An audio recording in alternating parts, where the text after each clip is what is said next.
Dans le cadre des actions de développement que les organisations non gouvernementales mettent en œuvre dans les divers pays, rares sont les initiatives qui se bâtissent à partir de l'approche culturelle ou qui valorisent la culture en tant que moteur de développement social et économique durable. Celle-ci est la caractéristique de l'action que Terre des Hommes Italie a développée et mise en œuvre sur un financement de l'Union européenne à 90% intitulé Fonds Dialogue interculturel et culturel entre 2018 et 2021 en Afrique de l'Ouest.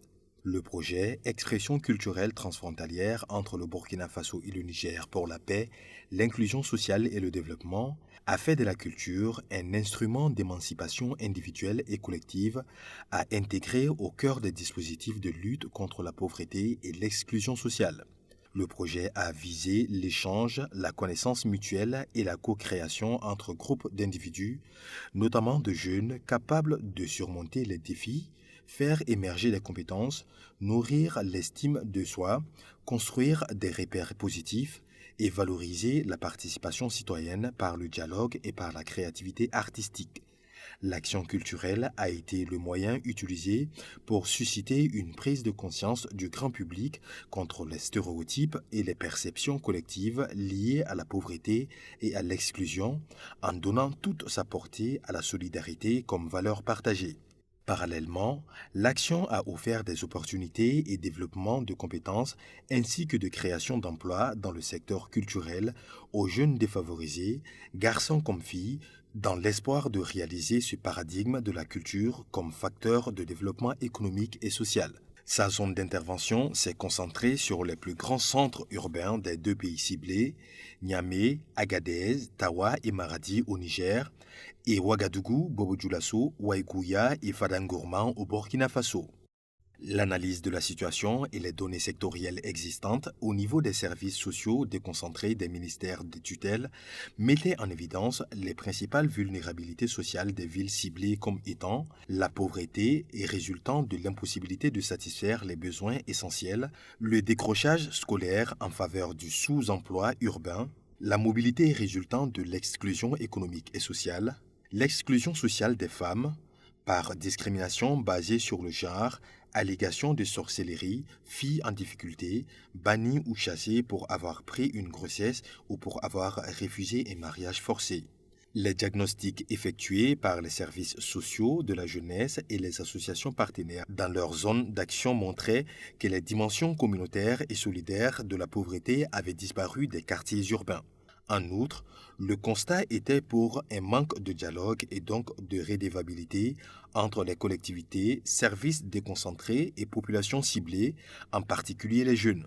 Les jeunes vulnérables, les femmes, les migrants et autres catégories nécessiteuses d'appui étaient des sans-voix, demeuraient invisibles auprès des services institutionnels comme des communautés dans lesquelles ils vivent. Ce sont là des symptômes de marginalité et d'exclusion sociale dans un contexte urbain plus dur qu'il y a quelques décennies, dans une conjoncture économique, sanitaire et sociale tout à fait spéciale à l'heure actuelle. Les cadres de concertation des associations de jeunes CCAJ sur lesquels l'action a bâti son intervention sont un dispositif informel créé par les associations de jeunes au Niger entre 2008 et 2009 et exporté par le projet au Burkina Faso en tant que dispositif d'échange entre les jeunes, toutes couches confondues, et des plaidoyers vis-à-vis des autorités locales, coutumières et administratives, entre autres. Ce dispositif était largement léthargique jusqu'à l'arrivée du projet. Le projet a repris le concept à la base de ses réseaux, c'est-à-dire la solidarité citoyenne, a formé les jeunes qui en soutenaient les efforts, a assis un siège doté en matériel de travail et promu, face aux autorités locales, l'importance de la participation des jeunes à la vie publique. Cet engagement citoyen, cette culture du patriotisme est quelque chose qui vient des jeunes du Niger à travers ces cadres de concertation qui œuvrent de façon vraiment bénévole pour le bien-être de leur communauté. C'est en ce sens que cette expérience est partagée du côté du Burkina pour également amener les jeunes Burkina à s'associer autour d'un cadre, se former autour d'un idéal bien commun leur permettant de faire la promotion de la citoyenneté, leur permettant d'œuvrer en tant que bénévoles, volontaires au sein de leur communauté pour vraiment promouvoir cette culture du patriotisme, cette culture du civisme. Ce melting pot culturel et sociétal s'est traduit par la création de laboratoires artistiques ayant différentes spécialités dont la danse, le théâtre, l'oralité, l'audiovisuel et les arts plastiques au sein desquels on note une participation active et régulière de filles aux réunions et autres activités des centres de concertation. Nous faisons des images, des vidéos, on fait des prises et bon. Maintenant, en suivant les thématiques du projet, on a fait des films sur une sensibilisation. C'est sur le mariage précoce. On a vu les conséquences du mariage précoce. On a fait sur les citoyennetés. On a fait sur l'inclusion sociale. C'était une personne stigmatisée dans la société.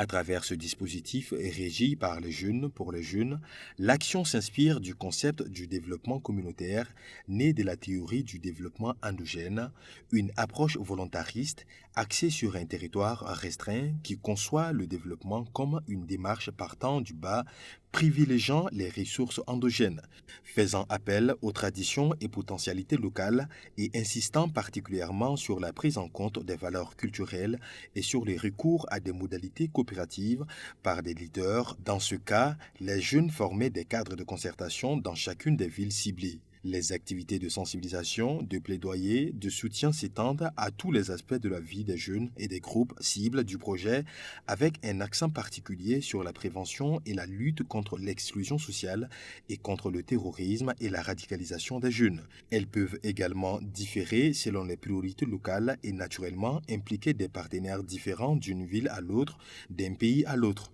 À titre d'exemple, des collaborations locales se sont déployées entre CCAJ et organisations de la société civile, radios et télé privées, partenaires d'envergure ou partenaires privés locaux, écoles, universités, réseaux de médias pour les droits, pour l'éducation. Les cadres de concertation, aussi bien au Burkina Faso qu'au Niger, réunissent une moyenne de 50 structures et mobilisent des vastes publics lors des rendez-vous thématiques. Le fonds de l'Union européenne qui a permis ce projet est le fonds sur le dialogue interculturel et culture, ce qui veut dire qu'au cœur de ce que nous faisons, il y a ces messages vraiment de diversité culturelle, mais aussi de relations interethniques, dialogue interreligieux. C'est de tout ça que le projet s'est occupé à travers les différentes activités. Et c'est ça que nous espérons que les jeunes, aussi dans les entreprises qu'ils auront à former, continueront de véhiculer. Pour que cette construction soit durable, Terre des Hommes Italie a fait lève sur les différentes prévisions normatives existantes tout en recherchant leur évolution. Le projet s'est appuyé sur les politiques de la jeunesse et de la culture des deux pays en reconnaissant le rôle incontournable des services déconcentrés présents sur le terrain. Il a institutionnalisé la relation entre ces derniers et les CCAJ, leur laboratoire artistique en termes de facilitation, accompagnement technique et appui conseil et libre accès aux salles de spectacle pour les activités. Ainsi, ces intervenants locaux, à la fois partenaires et bénéficiaires des activités, se sont engagés dans des protocoles de travail à accompagner la pérennisation des dispositifs créés. L'objectif implicite a été le rapprochement entre la prévision normative et l'organisation structurelle à la base. L'impact attendu est de manière générale le renforcement des associations de jeunesse, des acteurs culturels et sociaux et des groupes marginalisés eux-mêmes qui s'approprient, gèrent et génèrent des revenus tout en promouvant une société plus inclusive, tolérante et riche en contenu culturel. Un autre volet de ce projet est la réalisation d'emplois par le biais de la culture. Cela s'est matérialisé le 20 novembre dernier à Niamey, en marge de la Semaine mondiale de l'entrepreneuriat par la tenue d'une conférence avec pour thème l'économie culturelle et l'entrepreneuriat des jeunes au Niger. Le point d'orgue de cette journée a été la remise d'un chèque de 28 millions de francs CFA aux 40 lauréats du concours pour la création de micro-entreprises artistiques et culturelles parrainé par le ministère de l'entrepreneuriat des jeunes. 40 jeunes entrepreneurs venus de 4 régions du Niger, ciblés par le projet à raison de 6 à Niamey, 8 lauréats à Agadez, 12 à Maradi et 14 à Tawa.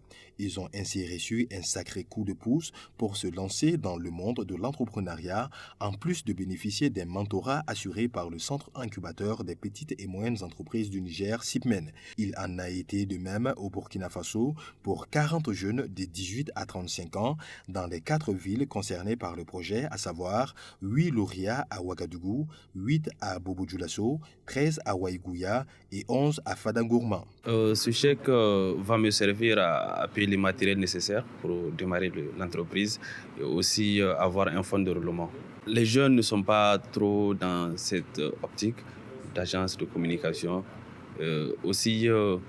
Plus particulièrement au Niger, les agences de communication, c'est les agences de publicité et autres. Et dans ce cadre, moi, mon projet se base sur une agence de communication pour sensibiliser. Donc, c'est dans ce cadre, peut-être que le jury a bien opté pour mon projet. Pour la représentante pays des terres des hommes Italie, à cette étape et au regard de l'implication de tous les acteurs, c'est déjà un sentiment de devoir accompli. Nous avons accompagné, renforcé, etc., ces réseaux d'associations de jeunesse qui continueront, même après le projet, d'être ceux qui mobilisent la communauté. Et les entrepreneurs culturels sont censés restituer et aussi se renforcer grâce à l'appui de tous ces jeunes, de toutes ces associations qui font partie du réseau.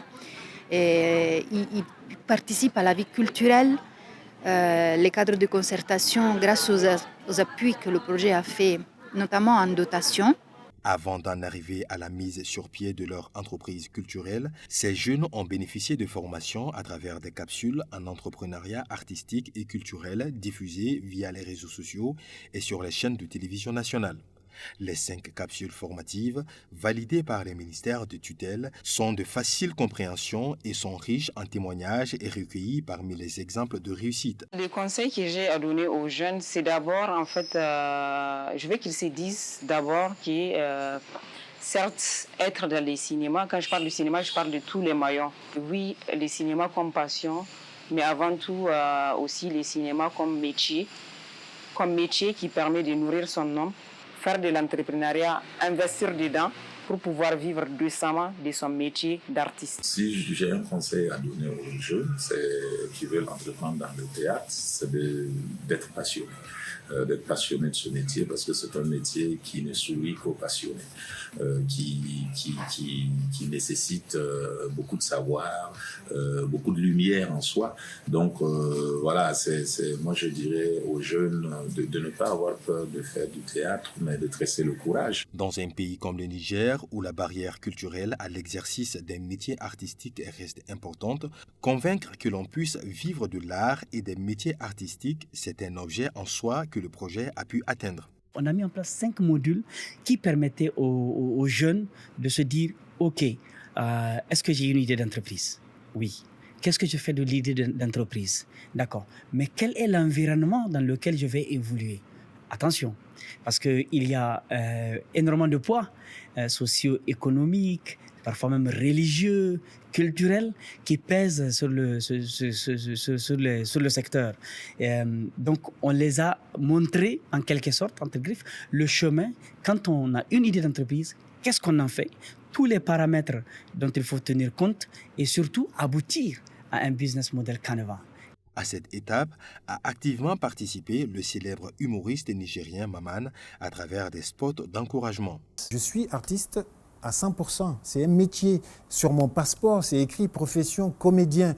Quand tu es artiste, tu es entrepreneur aussi. Artiste, c'est un travail, et un travail a un salaire. Et pour ça, il faut s'en donner les moyens, il faut prendre les risques. Ainsi, les 80 entreprises culturelles ont vu le jour au Niger et au Burkina Faso, mais la balance du char n'était pas satisfaisante, ce qui a orienté le choix de Terre des Hommes Italie de se tourner vers la formule coopérative ou GIE s'agissant d'intéresser les femmes.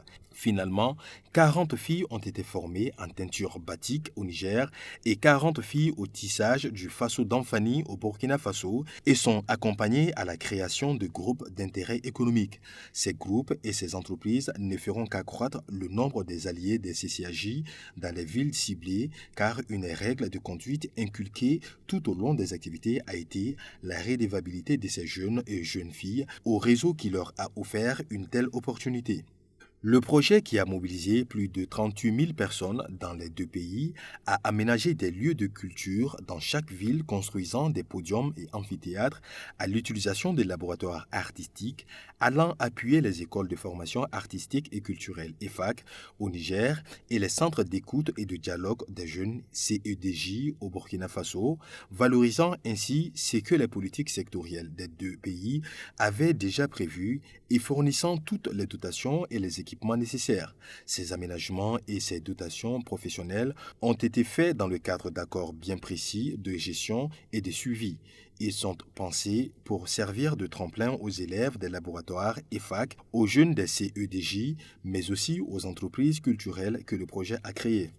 L'autre grand chantier a été celui de la récupération des savoirs de tous ces outils et mécanismes endogènes indispensables à la prévention, gestion et résolution des conflits qui se retrouvent dans les cultures et dans les traditions des deux pays.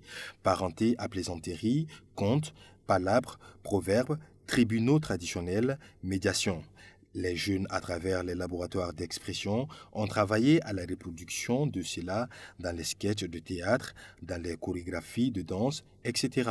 À Niamey comme à Maradi, les jeunes du labo danse ont récupéré des danses traditionnelles, Takai, la danse de la récolte à Maradi, ou ont mis en scène des pratiques de solidarité communautaire, la pratique des Gaïas, la récolte par des bras valides pour compte d'une personne âgée ou nécessiteuse et sans descendance. À Agadez, le labo théâtre a mis en scène le mariage interethnique, rappelant que d'antan, il était utilisé comme une pratique dans la prévention des conflits communautaires.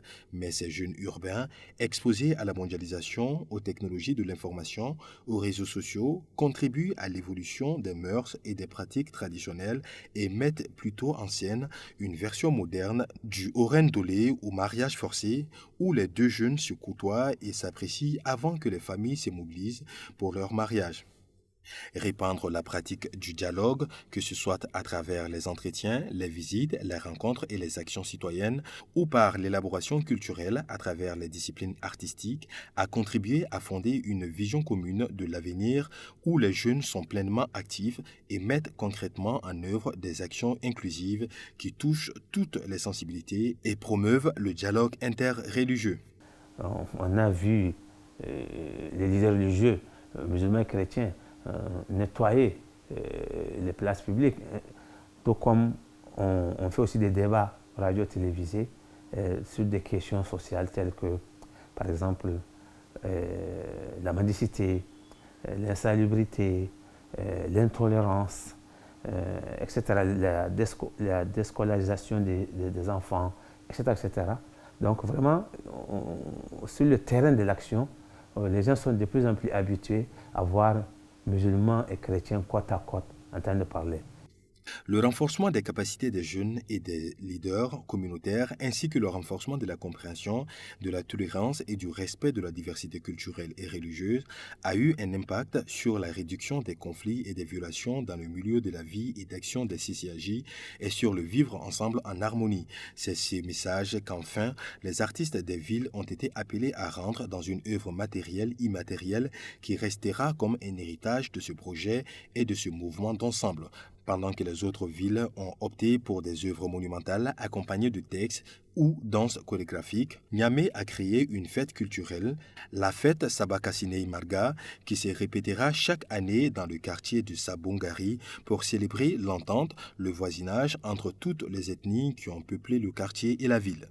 La Fondation Terre des Hommes Italie, avec le soutien de l'Union européenne et la collaboration de ses partenaires sur le projet Expression culturelle transfrontalière entre le Niger et le Burkina Faso pour la paix, l'inclusion sociale et le développement, aura permis de susciter un plus grand intérêt et des échanges culturels entre les jeunes des deux pays, mais surtout que les conflits, les barrières autrement constituées sous prétexte de diverses ethniques, de genres et de religions, soient réduits et surmontés à travers la culture, la vivacité culturelle et l'entrepreneuriat culturel des jeunes, les actions citoyennes et d'inclusion sociale promues par et pour les jeunes et leurs communautés.